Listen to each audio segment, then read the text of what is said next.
Hello, good morning everybody. Once again I am Asutosh with the new topic. आज हम लोग grouping of capacitors देखेंगे। ठीक है, तो मान लेते हैं आपके पास तीन कैपेसिटर दिया हुआ है C1, C2, C3 जिसका कैपेसिटेंस है। तो तीन कैपेसिटर है, C1 इसका पहले का कैपेसिटेंस, C2 दूसरे का कैपेसिटेंस और C3 तीसरे का कैपेसिटेंस। अब इन तीनों को हमको कनेक्ट करना है, तो अब इनको हम जोड़ेंगे कैसे? तो जोड़ने के लिए आपके पास दो मेथड है, आप दो तरीके से जोड़ सकते हैं। ठीक है, एक तरीका होगा जिसको हम कहेंगे सीरीज कॉम्बिनेशन और दूसरा तरीका होगा जिसको बोलेंगे पैरेलल कॉम्बिनेशन। ठीक है, आप क्लास 10th में आप रेजिस्टेंस का भी सीरीज और पैरेलल कॉम्बिनेशन सीखे होंगे। ठीक है, तो बिल्कुल उसी कंसेप्ट पे हम लोग यहाँ भी काम करते हैं। जो रेजिस्टेंस का सीरीज और पैरेलल कॉम्बिनेशन था, सेम प्रिंसिपल हम यहाँ भी लगाएंगे। तो अब आपके पास जो तीन कैपेसिटर है, अब इन तीनों को हम कैसे जोड़ सकते हैं? तो देखिए, पहला जो तरीका है सीरीज कॉम्बिनेशन का, इसमें अब हम क्या करते हैं, तो हम पहला कैपेसिटर लेते हैं। तो कैपेसिटर में एक पॉजिटिव प्लेट है, दूसरा निगेटिव प्लेट है। अब इस प्लेट के पॉजिटिव इन को आप छोड़ दीजिए, आप निगेटिव से स्टार्ट कीजिए, फिर दूसरे कैपेसिटर के पॉजिटिव प्लेट को जोड़िए, फिर निगेटिव इसका बच गया, निगेटिव से फिर आगे बढ़े और तीसरे प्लेट के पॉजिटिव, तीसरे कैपेसिटर के पॉजिटिव प्लेट को जोड़े। तो इस तरह से 1 बाय 1 करके हम जोड़ते चले, एक के बाद दूसरा, दूसरे के बाद तीसरा। तो इस तरह से हमारा सीरीज कॉम्बिनेशन बनता है। तो पहले कैपेसिटर का पहला प्लेट बच जाएगा और अंतिम कैपेसिटर का निगेटिव प्लेट आपके पास बच गया। ये दो इंड खाली है। अब इन दोनों इंड पे हम एक पोटेंशियल डिफरेंस लगा दें। तो एक सेल से इसको कनेक्ट कर दे जिसका पोटेंशियल डिफरेंस भी है। तो ये आपका तीनों कैपेसिटर सीरीज कॉम्बिनेशन में कहलाएगा। ठीक है, और दूसरा तरीका क्या होगा? तो दूसरा तरीका है पैरेलल कॉम्बिनेशन। तो पैरेलल कॉम्बिनेशन में क्या करेंगे, तो तीनों ही कैपेसिटर का जो पॉजिटिव प्लेट है, इन सब को एक जगह आप इकट्ठा कीजिए। C1, C2, C3 का पॉजिटिव प्लेट, इसको हम एक जगह इकट्ठा किए, फिर दूसरे को और तीसरे को, तीनों के पॉजिटिव प्लेट को एक जगह कनेक्ट कर लिए, और फिर तीनों ही कैपेसिटर के निगेटिव प्लेट को एक जगह कलेक्ट कर लिए। ठीक है, अब आपके पास फिर ये दो पॉइंट मिला। अब इन दोनों पॉइंट को हम एक पोटेंशियल डिफरेंस एक सेल से कनेक्ट करते हैं। ओके, तो that will be your parallel combination. ये आपका पैरेलल कॉम्बिनेशन होगा। तो हम इस तरह से दो सिस्टम है, एक सीरीज कॉम्बिनेशन का, एक पैरेलल कॉम्बिनेशन का। अब दोनों में अंतर क्या है तो थोड़ा सा देखेंगे। अब जो आप पोटेंशियल डिफरेंस लगाएंगे तो यहाँ से करंट चलना शुरू होगा। तो मान लेते हैं, तो यहाँ चूंकि रेजिस्टेंस नहीं है इसलिए हम चार्ज के रूप में देखेंगे। मान लेते हैं क्यू चार्ज चला है, तो यही क्यू चार्ज सारे ही कैपेसिटर्स पे आपको अपीयर होगा। तो यहाँ क्यू चार्ज आ गया प्लस क्यू, तो अब इसके निगेटिव प्लेट पे माइनस क्यू इंड्यूस होगा, फिर यहाँ प्लस क्यू होगा। चूंकि देखिए, अगर इस दोनों प्लेट को देखिए तो इट इज कम्प्लीटली अनचार्ज। शुरू में ये अनचार्ज है और आफ्टर इंडक्शन ये भी अनचार्ज ही है। माइनस क्यू यहाँ आ गया, प्लस क्यू यहाँ आ गया, फिर ये प्लस क्यू इस पे माइनस क्यू इंड्यूस करेगा और इस साइड प्लस क्यू इंड्यूस होगा। तो ये दोनों प्लेट पहले भी अनचार्ज था, अभी भी अनचार्ज है। तो हम क्या देख रहे हैं कि सीरीज कॉम्बिनेशन में सेम चार्ज अपीयर हो रहा है डिफरेंट कैपेसिटर्स पे। ओके, तो same charge appears on different capacitors. Okay, तो ये सीरीज कॉम्बिनेशन का पहली पहचान हो गई कि अगर एक ही चार्ज अपीयर हो रहा है सारे कैपेसिटर्स पे तो हम कहेंगे कि ये मेरा सीरीज कॉम्बिनेशन है। लेकिन पैरेलल कॉम्बिनेशन में देखिए, पैरेलल कॉम्बिनेशन में जो अगर पॉजिटिव प्लेट से, पॉजिटिव टर्मिनल से जो क्यू चार्ज चला है, तो ये जब पहुंचा यहाँ, तो यहाँ से तीन रास्ते हैं। तो कुछ चार्ज इधर चला जाएगा, कुछ इधर चला जाएगा, कुछ इधर चला जाएगा। इस तरह मतलब हुआ कि ये क्यू चार्ज तीन हिस्से में बंट चुका है। तो हम मान ले पहले प्लेट पे Q1 गया, दूसरे पे Q2 गया और तीसरे पे Q3 चला गया। तो Q1 Q2 Q3, तो यहाँ अलग अलग चार्ज अपीयर हो रहा है डिफरेंट कैपेसिटर्स पे। ठीक है, तो different charges appears on different capacitors. तो सीरीज और पैरेलल पहचानने का सबसे पहला नियम यही हो गया कि सेम चार्ज है तो सीरीज कॉम्बिनेशन होगा, और अगर डिफरेंट चार्ज अपीयर हो रहा है कैपेसिटर्स पे तो वो पैरेलल कॉम्बिनेशन में होगा। ठीक है, अब सेकेंड चीज देखिए। अब है सो अगर हम पोटेंशियल के टर्म में देखें तो देखेंगे क्या कि पोटेंशियल जो है वो सीरीज कॉम्बिनेशन में अलग अलग हो जाता है। देखिए, अब पहला जो कैपेसिटर हम ले रहे हैं इसमें इसके पॉजिटिव प्लेट को हम बैटरी के पॉजिटिव टर्मिनल से जोड़े हैं। ठीक है, लेकिन दूसरा प्लेट है सो बैटरी से नहीं जुड़ा है, इसलिए ये पोटेंशियल यहाँ काम नहीं करेगा। अगर ये यहाँ बैटरी के निगेटिव टर्मिनल से जुड़ा रहता तो इसका भी पोटेंशियल डिफरेंस वही होता है जो सेल का होता। लेकिन यहाँ तो हम इसको दूसरे कैपेसिटर से जोड़ चुके हैं।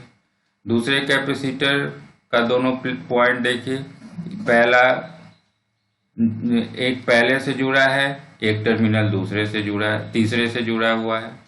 फिर तीसरे प्लेट को देखिए, तीसरे में क्या है तो एक सेकेंड कैपेसिटर से जुड़ा है और इसका एक किनारा बैटरी के टर्मिनल से जुड़ा है। इसका मतलब इन सारे कैपेसिटर्स के किनारे अलग अलग पोटेंशियल डिफरेंस काम कर रहा है। ठीक है, तो हम पहले का V1 मान लिए, दूसरे के दोनों किनारे पे V2 मान लें और तीसरे के दोनों किनारे पे V3 मान लें, तो ये जो टोटल पोटेंशियल V है ये तीन हिस्से में बंट चुका है। ओके, तो इसका मतलब हुआ कि सीरीज कॉम्बिनेशन में different potential across different capacitors. तो यहाँ पोटेंशियल अलग अलग हो जाएगा, different potential across different capacitors. तो ये दो चीज हम ध्यान रखेंगे सीरीज कॉम्बिनेशन में कि चार्ज सेम है लेकिन पोटेंशियल अलग अलग है, और पैरेलल में ठीक इसका उल्टा हो जाएगा, चार्ज अलग अलग है लेकिन पोटेंशियल सेम है। कैसे पोटेंशियल सेम है, तो आप पहले कैपेसिटर को देखिए, पहले कैपेसिटर का एक किनारा जुड़ा है बैटरी से पॉजिटिव टर्मिनल से और दूसरा किनारा भी ऐसे जुड़ा हुआ है बैटरी के निगेटिव टर्मिनल से। ठीक है, दूसरे कैपेसिटर को देखेंगे तो ये भी जुड़ा है बैटरी से ही, इसका दूसरा किनारा भी बैटरी के निगेटिव टर्मिनल से जुड़ा है। तीसरे कैपेसिटर को भी देखेंगे तो ये भी बैटरी से ही जुड़ा है। इसका मतलब हुआ कि तीनों ही कैपेसिटर एक ही वोल्टेज पे काम कर रहा है, तो सेम पोटेंशियल हो गया अक्रॉस डिफरेंट कैपेसिटर्स। ओके, तो पैरेलल पहचानने का तरीका, चार्ज अलग अलग हो लेकिन पोटेंशियल सेम हो तो ये पैरेलल कॉम्बिनेशन होगा। तो अब यहाँ जो ये टोटल चार्ज Q है ये तीन हिस्से में बट रहा है, Q1 plus Q2 plus Q3, और यहाँ जो टोटल पोटेंशियल V है वो तीन हिस्से में बट रहा है, V1 plus V2 plus V3। Okay, तो यहाँ हम लिख सकते हैं V is equal to V1 plus V2 plus V3, और पैरेलल कॉम्बिनेशन में लिख सकते हैं Q is equal to Q1 plus Q2 plus Q3। Okay, तो इन दोनों को लिख के अब हम आगे का डेरिवेशन करेंगे। तो सीरीज कॉम्बिनेशन में पहले चलेंगे, तो V का value V1 plus V2 plus V3 हो गया, और पैरेलल कॉम्बिनेशन में Q is equal to Q1 plus Q2 plus Q3 हो गया। अब हम V1 V2 V3 का वैल्यू निकाल के देखेंगे। तो पहले कैपेसिटर के लिए क्या लिख सकते हैं सीरीज वाले में, तो पहले के लिए हम लिख सकते हैं, पहले का कैपेसिटेंस है C1, चार्ज तो सारे पे Q ही है, अब जान रहे हैं सीरीज में चार्ज Q है, और पोटेंशियल डिफरेंस पहले के ही दोनों किनारे पे वोल्टेज है V1, तो C1 का वैल्यू Q बाई V1 हो गया, तो इससे V1 का वैल्यू निकल गया Q बाई C1। ठीक है, तो पहले का V1 का वैल्यू हम निकाल लिए Q बाई C1। उसी तरह V2 भी निकाल सकते हैं और V3 भी निकाल सकते हैं, और निकाल के हम इस पहला इक्वेशन जो है इसमें डाल सकते हैं। तो देखिए C2 का वैल्यू आ जाएगा Q/V2, तो इससे V2 आ गया Q/C2। फिर C3 का वैल्यू Q/V3, तो इससे V3 आ जाएगा Q/C3। अब V1 V2 V3 निकल चुका है, तो अब इन तीनों का वैल्यू हम इक्वेशन 1 में डाल सकते हैं। तो V = V1 + V2 + V3 है, तो हम इसमें तीनों का वैल्यू डाल दें तो देखिए क्या आ रहा है। तो फ्रॉम इक्वेशन 1 आपको आएगा V1 के जगह डाल दिए Q/C1, V2 के जगह डाल दिए Q/C2 और V3 के जगह डाल दिए Q/C3। अब यहाँ Q कॉमन है, Q कॉमन ले लेंगे तो आ जाएगा 1/C1 + 1/C2 + 1/C3। ठीक है, तो आपको एक फॉर्म आ गया V = Q कॉमन ले लिए और 1/C1 + 1/C2 + 1/C3, ये फॉर्म आ गया। इसको हम लोग इक्वेशन नंबर 2 बना लिए। ओके, तो ये सीरीज कॉम्बिनेशन में ये रिजल्ट आ गया इक्वेशन नंबर 2। अब सेम काम अगर हम लोग पैरेलल कॉम्बिनेशन में करते हैं तो देखिए क्या आता है। तो पैरेलल कॉम्बिनेशन में आपने Q को बदला था, 3 हिस्से में तोड़ा था, Q1 + Q2 + Q3। तो अब इसके लिए पहले कैपेसिटर के लिए लिखिए। तो पहले कैपेसिटर का कैपेसिटेंस है C1, इस पे चार्ज का वैल्यू आप देख रहे हैं Q1 डेवलप हुआ है और वोल्टेज है V, चूँकि यहाँ V सेम है तो सब जगह V सेम आएगा क्योंकि सेम पोटेंशियल पे काम कर रहा है। तो यहाँ से Q1 का वैल्यू हो जाएगा C1 × V, Q2 का वैल्यू हो जाएगा C2 × V और Q3 का वैल्यू हो जाएगा C3 × V। अब Q1 Q2 Q3 का वैल्यू हम इक्वेशन 1 में डाल सकते हैं।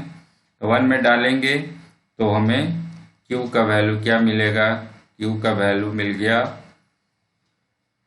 ओके, Q का वैल्यू मिलेगा आपको, Q1 डाल दिए C1 भी + C2 भी + C3 भी, तो यहाँ V कॉमन है, V अगर हम कॉमन ले लें तो Q का वैल्यू हो जाएगा C1 + C2 + C3। तो Q = नाउ V कॉमन ले लिए C1 + C2 + C3 is now equation number 2। Okay, तो दोनों में हम दूसरा इक्वेशन निकाल चुके हैं, सीरीज में भी और पैरेलल में भी। अब सोचिए कि अगर हम सीरीज कॉम्बिनेशन में जो 3 कैपेसिटर लिए थे C1 C2 C3, ठीक है, 3 कैपेसिटर लिए थे, अब इन तीनों को हम रिप्लेस कर दें एक कैपेसिटर से। ठीक है, इन तीनों के जगह पे हम एक कैपेसिटर लगाएं, इस तरह से लगाएं कि सर्किट पे कोई असर नहीं हो।